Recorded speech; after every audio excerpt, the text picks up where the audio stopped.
Bismillahirrahmanirrahim. Assalamualaikum warahmatullahi wabarakatuh.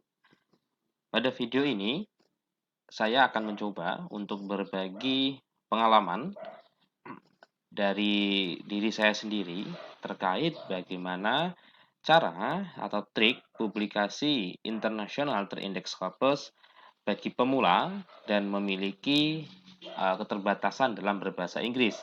Mungkin writing ya ataupun berbahasa secara speaking, misal seperti itu. Karena namun untuk publikasi ilmiah ini mungkin kemampuan dalam writing ini yang perlu untuk ditekankan.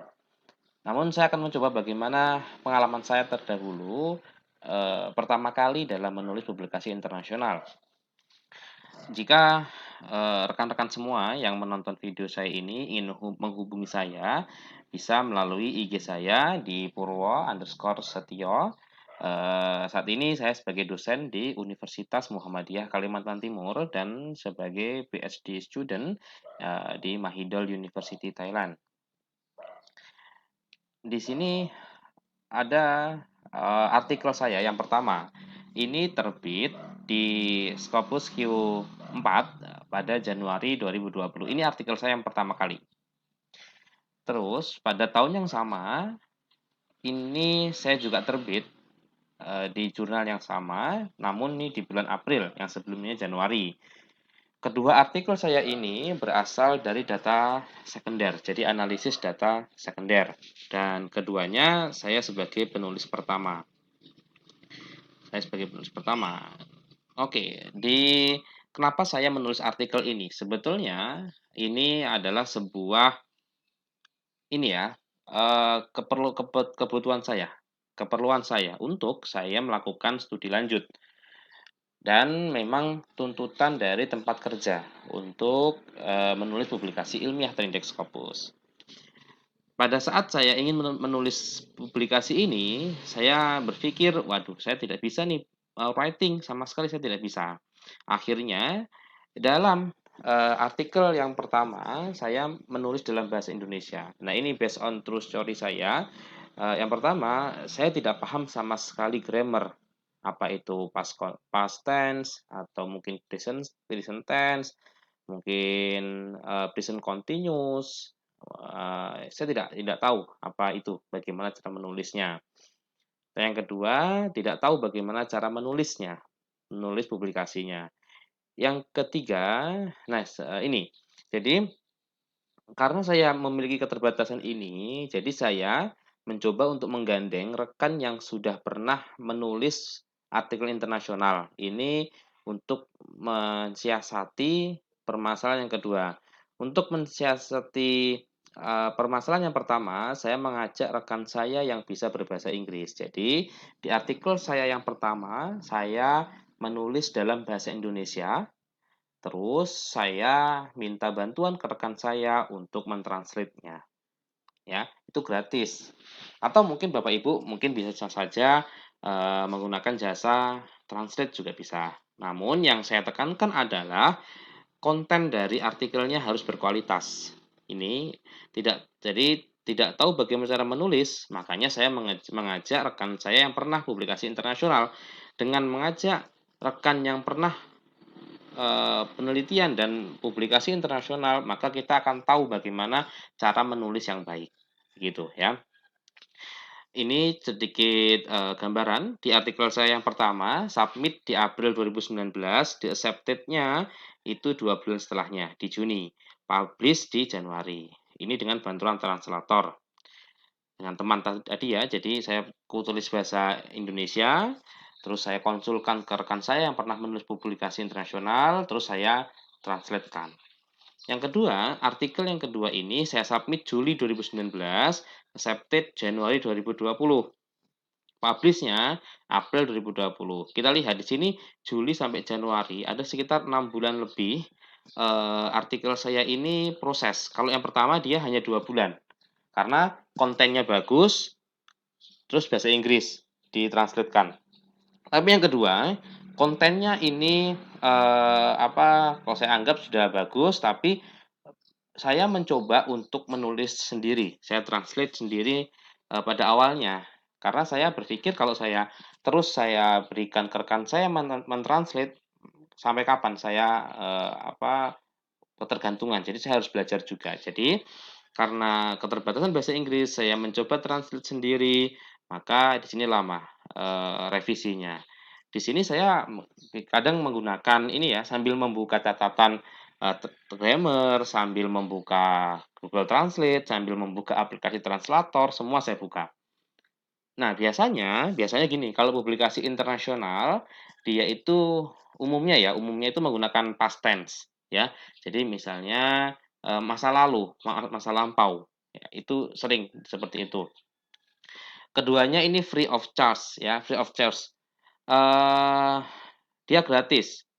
Biasanya kalau yang free itu dia lebih galak ya, lebih lebih, "Oh ini banyak, harus ini diperbaiki," gitu, daripada yang berbayar. Ini biasanya. Banyak kok yang Q3 dan Q4 yang free. Ini contohnya, ini dari artikel dari kumpulan rekan saya, ini banyak yang free artikel-artikelnya. Terus untuk, membuat sebuah kebiasaan, kita harus membangunnya. Yang pertama, ikut penulis yang punya track record publikasi internasional. Ini kalau, misalnya ikut berarti kita membantu. Misalnya, kita kita hubungi profesor kita sampaikan, "Prof, kita ikut nih, menulis publikasi, apa tugas saya?" Bisa seperti itu. Atau, Bapak Ibu atau teman-teman di sini punya artikel, terus diminta untuk mereview dulu ke yang berpengalaman. Dalam bahasa Indonesia pun tidak masalah. Biasanya jurnal ini biasanya ya, itu sedikit mengeliminasi penulis baru, kecuali memang artikelnya bagus. Terus bisa juga ikut conference, outputnya publikasi Scopus ini dengan cara cepat. Terus selanjutnya, kalau saya minta tidak punya rekan yang punya yang punya track record bagus, saya biasanya menghubungi peneliti berpengalaman dari Sinta.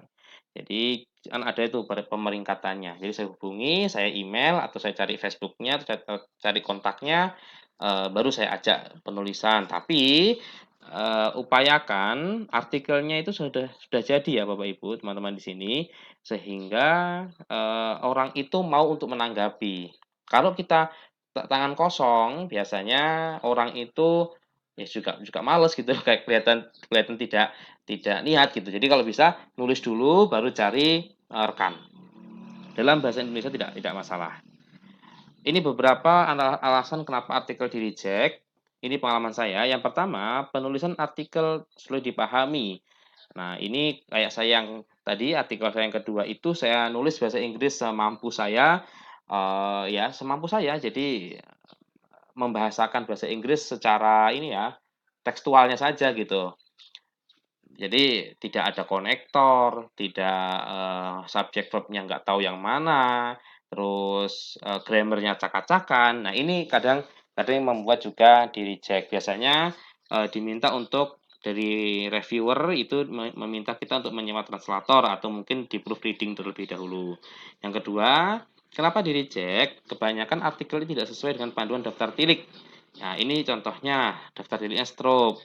Ini untuk observational study. Stroop itu nanti ada poin-poin apa yang harus ada di setiap misalnya pendahuluan apa yang harus ada, metodologi apa yang harus ada, di bagian result discussion apa yang harus ada. Kalau untuk experimental studies ada di consort. Terus selanjutnya, kenapa di-reject? Biasanya artikel tidak sesuai dengan author guideline.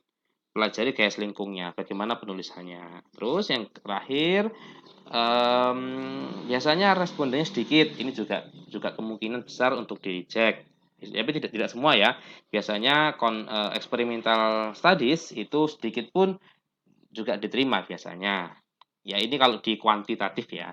Kalau saya karena saya kebetulan menggunakan data sekunder, jadi responden saya itu ribuan, maka tidak masalah karena biasanya jurnal itu yang dicari jumlah citasi, makanya diambil yang hasilnya bagus itu biasanya. Dan saya tidak mengeneralisir ya, karena mereka mencari mencari citasi biasanya. Dan sekarang ini meminimalisir bagaimana untuk biar tidak di-reject. Yang pertama, silakan Bapak Ibu, teman-teman di sini mensitasi beberapa artikel dari jurnal tujuan. Misalnya, kalau saya tadi dari Malaysian Journal of Medicine and Health Sciences misalnya. Berarti saya di artikel saya itu upayakan wajib mensitasi dari jurnal itu. Wajib, entah metodologinya, entah diskusinya atau apa. Yang kedua, amati tiru modifikasi. Jadi, dari jurnal itu, dari jurnal tersebut cari artikel yang satu tema dengan punya kita. Nah, dilihat, oh bagaimana cara menulis tabel, bagaimana apa yang ditulis di saat metodologi. Jadi kita amati tiru modifikasi. Nah, kan kenapa kalau kita ATM paling tidak kesalahan-kesalahan penulisan itu sudah terminimalisir dan ikuti alur tulisnya. Misal, oh di bagian introduction ada ini, berarti Bapak Ibu teman-teman harus sama isinya.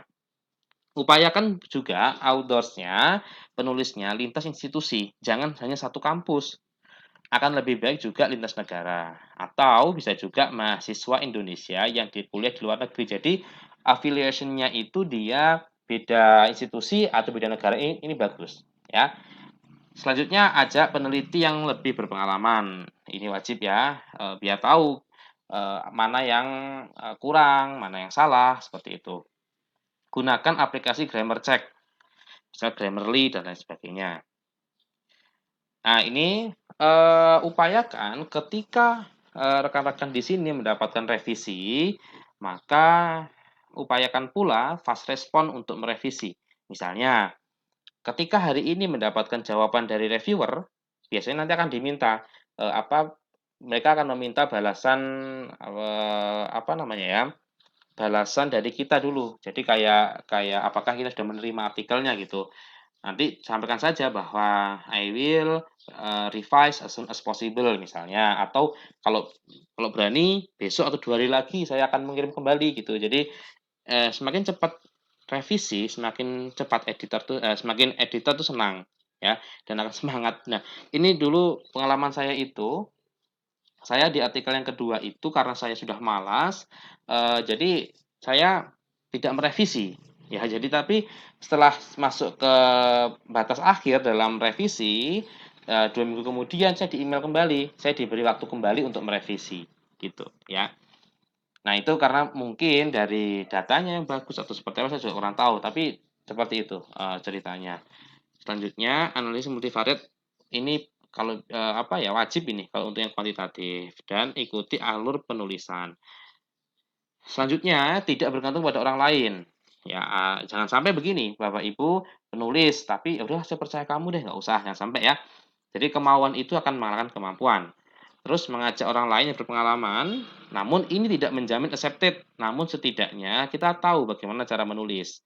Selanjutnya, mendapat revisi dari editor atau reviewer belum tentu atau belum menjamin di accepted. Jadi tetap revisi saja sebaik mungkin.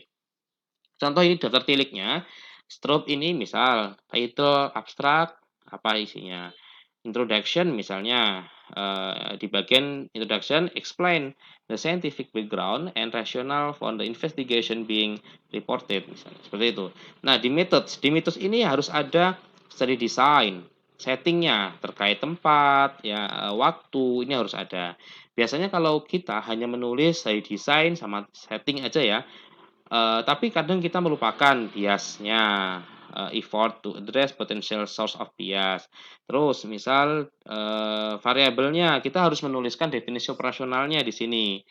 Jadi bagaimana mengukurnya ya, terus partisipan bagaimana cara mendapatkan partisipannya dan lain sebagainya. Ini di stroke. Bapak Ibu, teman-teman di sini cari saja di YouTube di Google banyak stroke itu. Ini case control, ini consort ya. Nah, ini sebetulnya yang wajib ya. Yang penting dimulai aja dulu saja, ya. Kalau sudah dapat artikelnya, sudah berbahasa Inggris, baru disubmit, ya. Submit aja dulu gitu. Ini yang penting. Yang penting jangan takut salah, tapi takutlah untuk Bapak Ibu tidak mencoba terkait menulis publikasi ilmiah. Baik, sekian dari saya. Mohon maaf jika ada kesalahan. Jika bermanfaat, silahkan Bapak Ibu share ke rekan-rekan Bapak Ibu yang lainnya. Sekian, terima kasih. Assalamualaikum warahmatullahi wabarakatuh.